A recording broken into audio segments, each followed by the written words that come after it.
Wonderful, చెప్పండి.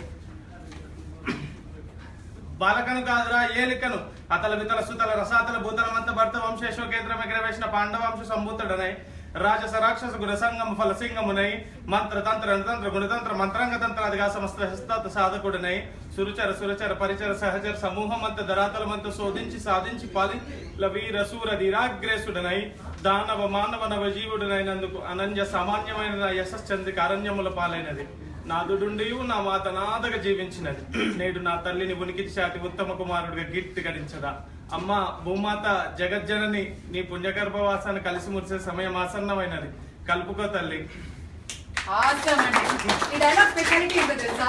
Specially voice culture, voice fashion షోలో participate చేసేవాళ్ళు ఇలాంటి డైలాగ్స్ ఎందుకు చెప్పిస్తారంటే అందులో అన్ని ఎమోషన్స్ ఉంటాయి.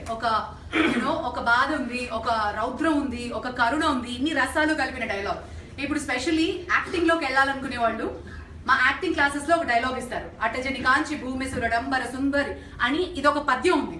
దాన్ని ఎంత ఫాస్ట్ గా నాన్ స్టాప్ గా చెప్పగలుగుతారో దాని మీద టాలెంట్ డిపెండ్ అయి ఉంటుంది అనమాట. ఈ డైలాగ్ మీరు అటెంప్ట్ చేసినందుకు congrats. Thank you so much. చాలు.